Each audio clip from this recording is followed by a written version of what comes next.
Beer and Loathing.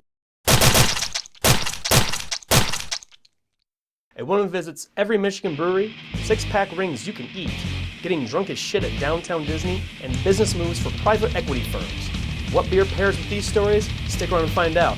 I'm Samuel Sly, and this is BnLs Chug.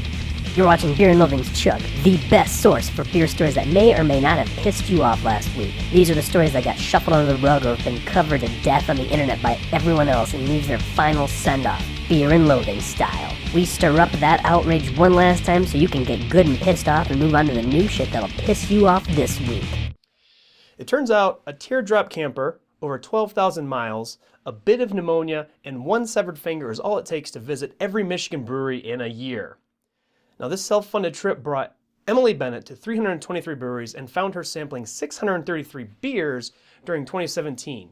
The only person to ever accomplish this task in a calendar year according to the Michigan Brewers Guild. Now, we see it as more evidence that Michigan folk take extreme measures to try at proving they're the best drinkers ever. Congrats to them, that's awesome. Are you environmentalist or just feeling a little peckish? Echo's six-pack rings have you covered either way. That's right, they have created can packaging that is made from byproducts from the actual brewing process, totally biodegradable, and perfectly safe for marine wildlife to eat. Now, there was no indication on whether or not they're edible for humans, but that's no big deal because if we tell our teenagers it's toxic as fuck, they'll be gobbling them up for all the internet to see in no time at all. Now, are you a fan of Iron City Beer and IC Light? Your beer isn't changing, but you helped a bunch of rich assholes get richer. What did you get out of the deal? More on that in a moment. First, we spoke with someone at Veris Investment Partners about their decision to sell 156-year-old Pittsburgh Brewing Company. We went to his office to see what the sale was all about. So tell me, what was your vision for Pittsburgh Brewing when you bought it in 2011? Making money. You hired a new CEO and appointed him in 2013. What strengths did he bring to the table that led to that appointment?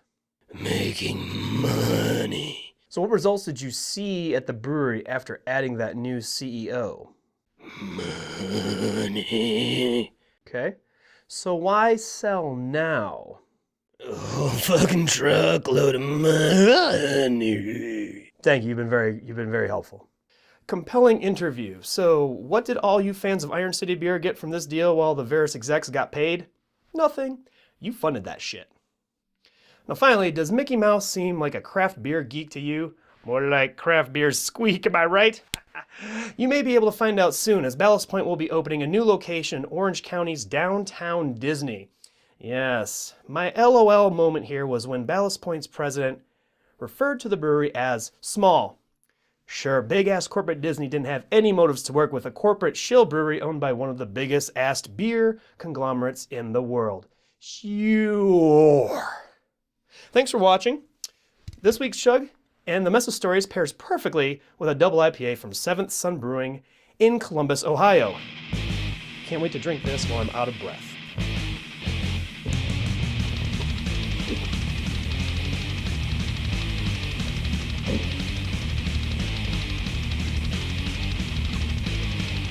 Oh,